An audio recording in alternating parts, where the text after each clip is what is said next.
Hi dears, എല്ലാവരും സുഖമായിട്ടിരിക്കുന്നു. ഇന്ന് നമ്മൾ വളരെ സിമ്പിളായിട്ട് ചെയ്യാൻ പറ്റുന്നൊരു വർക്കുമായിട്ടാണ് വന്നിരിക്കുന്നത്. തമ്പനയിൽ പിക്ചർ കണ്ടപ്പോൾ തന്നെ നിങ്ങൾക്കത് മനസ്സിലായി കാണുമല്ലോ അല്ലേ. അതുപോലെ നമ്മൾ ഈ ഒരു പാറ്റേൺ പല ഡിസൈൻസിലും, അതായത് പല എംബ്രോയ്ഡറി വർക്കിലും കാണിച്ചിട്ടുള്ള ഡിസൈൻ തന്നെയാണ്. അതായത് നമ്മൾ ചെയ്യുന്ന വർക്ക് സെയിം നമ്മൾ കാണിച്ചിട്ടുണ്ട്. അപ്പോൾ നമ്മുടെ പാറ്റേണിൽ മാത്രമാണ് ചെറിയൊരു ഡിഫറൻസ് വന്നേക്കുന്നത്. അപ്പോൾ ഞാനിതുപോലെ നല്ല ഒരു ബോട്ട് നെക്ക് പോലെ വരുന്നൊരു റൗണ്ട് നെക്ക് മാർക്ക് ചെയ്ത് കൊടുത്തിട്ടുണ്ട്. അപ്പോൾ നിങ്ങൾക്ക് ഇത് ഏത് നെക്കിൽ വേണമെങ്കിലും ചെയ്ത് കൊടുക്കാവുന്നതാണ്. അപ്പോൾ നമ്മൾ ആ ഒരു നെക്കിൻ്റെ ഔട്ടർ ലെയറിലേക്ക് ഇതുപോലെ ഒരു ഔട്ടറിലായിട്ട് ഒരു ലൈൻ ഒന്ന് മാർക്ക് ചെയ്ത് കൊടുക്കണം.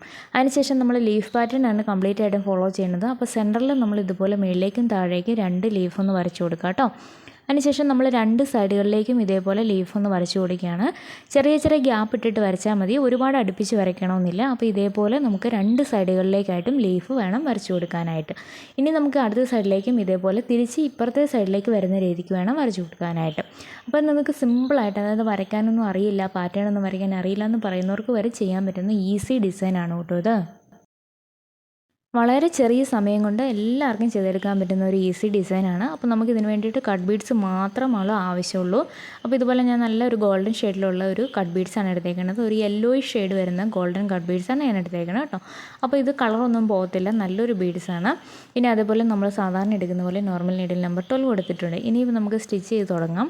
അപ്പോൾ നമ്മൾ എങ്ങനെയാണ് സ്റ്റിച്ച് ചെയ്യുന്നതെന്ന് വെച്ചാൽ, നമ്മൾ 3 ബീഡ്സ് വെച്ചിട്ട് ലെയറുകളായിട്ട് ചെയ്യുന്ന ലീഫ് പാറ്റേൺ ആണ് ഇവിടെ ഫോളോ ചെയ്യുന്നത്. നമ്മൾ ഒത്തിരി വീഡിയോസിൽ കാണിച്ചിട്ടുള്ളതാണ് ഈ ഒരു രീതി. അപ്പോൾ നമ്മുടെ വീഡിയോസ് കാണുന്നവർക്ക് എല്ലാവർക്കും തന്നെ അറിയായിരിക്കും. ഇതുപോലെ സിമ്പിളായിട്ട് ചെയ്തെടുക്കാനായിട്ട് പറ്റും കേട്ടോ. അപ്പോൾ നമ്മളിതുപോലെ സെൻറ്ററിൽ നിന്ന് കുത്തിയെടുത്തിട്ട് ഓരോ സൈഡുകളിലേക്കായിട്ട് ഇതുപോലെ ചെരിച്ച് വേണം തയ്ച്ചു കൊടുക്കാനായിട്ട്. അപ്പോൾ നമ്മൾ സെൻറ്ററിൽ നിന്ന് ഏതെങ്കിലും ഒരു സൈഡിലേക്ക് ഇതുപോലെ സ്റ്റിച്ച് ചെയ്ത് കൊടുത്താൽ മതിയാവും കേട്ടോ.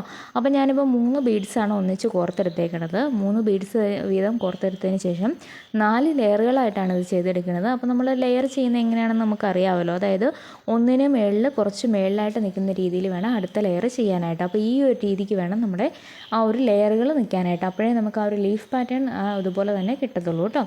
നമ്മൾ വരച്ചു കൊടുത്തേക്കുന്ന പാറ്റേൺ ഒന്ന് കറക്റ്റായിട്ട് ഫില്ല് ചെയ്തെടുത്താൽ മാത്രം മതിയാവും. അപ്പോൾ ഇതുപോലെ നമ്മൾ മേളിലേക്കും താഴേക്കും കൊടുത്തേക്കുന്ന ആ ഒരു ഡിസൈൻ ഒന്ന് ചെയ്ത് കൊടുക്കുകയാണ്. അപ്പോൾ ഞാനിപ്പോൾ നിങ്ങളെ ചെയ്ത് കാണിക്കാൻ വേണ്ടി ചെയ്യുന്നതുകൊണ്ടാണ് ഈ ഒരു സെൻറ്ററിൽ ഡിസൈൻ ചെയ്ത് കാണിക്കുന്നത്. നിങ്ങൾ ചെയ്യുമ്പോൾ ഒരു സൈഡിൽ നിന്ന് തുടങ്ങി അടുത്ത സൈഡ് വരെ അങ്ങ് ചെയ്ത് പോയാൽ മതിയാവും കേട്ടോ. അതാണ് നിങ്ങൾക്ക് ഈസി ആയിട്ട് സിമ്പിളായിട്ട് ചെയ്തെടുക്കാൻ പറ്റുന്നൊരു രീതി. ഇപ്പം അതുപോലെ തന്നെ നമ്മൾ ലീഫ് പാറ്റേൺ മാത്രമല്ല, നമ്മൾ കൊടുത്തിരുന്ന ആ ഒരു ലൈനില്ലേ, അതായത് നമ്മളുടെ നെക്കിൻ്റെ ഔട്ടർ ലെയറിൽ കൊടുത്തിരുന്ന ഒരു ലൈന്, ആ ഒരു ലൈന് നമ്മൾ കട്ട് ബീഡ്സ് വെച്ച് ഫില്ല് ചെയ്യണം. നമ്മൾ ബാക്ക് സ്റ്റിച്ച് ചെയ്തിട്ട് കംപ്ലീറ്റ് ചെയ്ത് ഫില്ല് ചെയ്യുകയാണ് ചെയ്യണത്. അപ്പോൾ ഇതുപോലെ ബാക്ക് സ്റ്റിച്ച് ചെയ്ത് ഓരോ ബീഡ്സ് വെച്ചിട്ട് നമുക്ക് ആ ഒരു ലൈനൊന്ന് ഫില്ല് ചെയ്തെടുക്കാം കേട്ടോ. അപ്പോൾ നിങ്ങൾ ഇത് ഫെയർ ആയിട്ട് ചെയ്യാമെന്നുണ്ടെങ്കിൽ ആദ്യമേ ആ ഒരു ലൈനൊന്ന് കംപ്ലീറ്റ് ചെയ്തതിന് ശേഷം വേണമെങ്കിൽ ലീഫ് ചെയ്യാം. അല്ലാന്നുണ്ടെങ്കിൽ ഒന്നിച്ചങ്ങ് ചെയ്ത് പോയാലും മതിയാവും കേട്ടോ. ഏതാണോ നിങ്ങളുടെ സൗകര്യം അതനുസരിച്ച് ചെയ്താൽ മതിയാവും. അപ്പോൾ ഞാൻ ചെയ്യുകയാണെങ്കിൽ ഒന്നിച്ച് ചെയ്യുള്ളൂ. കൂടുതൽ സമയം ലാഭിക്കാനൊക്കെ നല്ലതാണത്. അപ്പോൾ നിങ്ങൾക്ക് ഏതാണോ സൗകര്യമായിട്ട് ചെയ്യാനായിട്ട് പറ്റുന്നത് ആ ഒരു രീതി ഫോളോ ചെയ്താൽ മതിയാവും കേട്ടോ. അപ്പോൾ നമ്മൾ ഇതുപോലെ ലൈൻസ് ഒന്ന് ഫില്ല് ചെയ്ത് കൊടുക്കുക. അതിനുശേഷം വീണ്ടും നമ്മൾ ലീഫ് പാറ്റേൺ ആണ് ഫോളോ ചെയ്യുന്നത്. നമ്മൾ സെയിം മുമ്പ് ചെയ്തിരുന്ന പോലെ തന്നെ ചെയ്ത് കൊടുക്കുകയാണ് ചെയ്യുന്നത്. അപ്പോൾ ഇത് നമ്മൾ 2 സൈഡുകളിലേക്കായിട്ട് ഇതുപോലെ തന്നെ ലീഫ് പാറ്റേൺ ചെയ്ത് കൊടുക്കുക. അപ്പോൾ ഞാനിപ്പോൾ 4 ലെയറുകളായിട്ട് ചെയ്യുന്നുണ്ട്. അപ്പോൾ നിങ്ങൾക്ക് 3 ലെയർ മതിയെങ്കിൽ അതുപോലെ ചെയ്തെടുക്കാം. അതുപോലെ നമ്മൾ 3 ബീഡ്സ് എടുത്തേക്കുന്നതിൽ നിങ്ങൾക്ക് വേണമെങ്കിൽ 4 ബീഡ്സും ചെയ്ത് കൊടുക്കാം കേട്ടോ. അപ്പം 3 ബീഡ്സൊക്കെ ആയിരിക്കും കുറച്ചുകൂടെ നല്ലത്. 4 ബീഡ്സൊക്കെ ഒന്നിച്ച് കോർത്തെടുക്കുമ്പോൾ ചിലപ്പോൾ ഇങ്ങനെ പൊങ്ങിയും താന്നുമൊക്കെ നിൽക്കാനുള്ള ഒരു സാധ്യതയുണ്ട്. അപ്പോൾ അത് ഞാൻ പറഞ്ഞതേ ഉള്ളൂ. നിങ്ങൾക്ക് നിങ്ങളുടെ ഇഷ്ടത്തിനനുസരിച്ച് അത് ചെയ്തെടുക്കാവുന്നതാണ്. ഏതാണോ കൂടുതൽ ഭംഗിയെന്ന് നിങ്ങൾക്ക് തോന്നുന്നു ആ ഒരു രീതിയിൽ ചെയ്തെടുക്കാനായിട്ട് ശ്രദ്ധിക്കുക കേട്ടോ.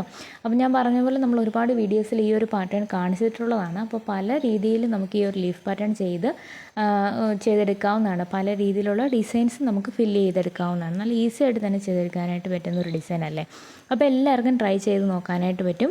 അപ്പോൾ നമുക്കിവിടെ ഒരു ബീഡ്സ് ഒന്ന് ജസ്റ്റ് ലൂസായിട്ടുണ്ടായിരുന്നു. അപ്പോൾ ഞാനതൊന്നുകൂടെ വലിച്ച് നന്നായിട്ട് ടൈറ്റ് ചെയ്തെടുത്തിട്ടുണ്ട്. അപ്പോൾ നിങ്ങൾ ചെയ്യുമ്പോൾ അങ്ങനെ എന്തെങ്കിലുമൊക്കെ വരുവാണെങ്കിൽ അതൊക്കെ ഒന്ന് ശ്രദ്ധിച്ച് നല്ല ഭംഗിയായിട്ടും പെർഫെക്റ്റായിട്ടും ചെയ്തെടുക്കാനായിട്ട് ശ്രദ്ധിക്കുക കേട്ടോ. ഈസി ഡിസൈനാണ്, അടിപൊളിയായിട്ട് ചെയ്തെടുക്കാനായിട്ട് പറ്റും. അപ്പോൾ നമ്മുടെ ഔട്ട്ലുക്ക് എങ്ങനെയാണ് വരുന്നതെന്നും കൂടി കാണിച്ചു തരാം. അപ്പോൾ ഇതേപോലെ നല്ല ഭംഗിയായിട്ട് നിങ്ങൾക്ക് ചെയ്തെടുക്കാനായിട്ട് പറ്റും. നമുക്ക് നെക്കിൽ മാത്രമല്ല സ്ലീവ്സിലും ഇതേ ഡിസൈൻ ചെയ്തെടുക്കാവുന്നതാണ് കേട്ടോ. അപ്പോൾ എല്ലാവർക്കും തന്നെ ഇഷ്ടമായിട്ടുണ്ടെന്ന് വിശ്വസിക്കുന്നു. ഇഷ്ടമായിട്ടുണ്ടെങ്കിൽ സപ്പോർട്ട് ചെയ്യാൻ മറന്നു വരുന്നത്. നിങ്ങൾ ഫേസ്ബുക്കിലാണ് കാണുന്നതെങ്കിൽ പേജ് ഒന്ന് ഫോളോ ചെയ്യാനും യൂട്യൂബിലാണെങ്കിൽ സബ്സ്ക്രൈബ് ചെയ്യാനും മറക്കരുത്. ഇനിയും ഇതുപോലുള്ള നല്ല നല്ല വീഡിയോസൊക്കെ ആയിട്ട് ഞാൻ വരുന്നതായിരിക്കും. അതുവരേക്കും take care, bye bye, thank you.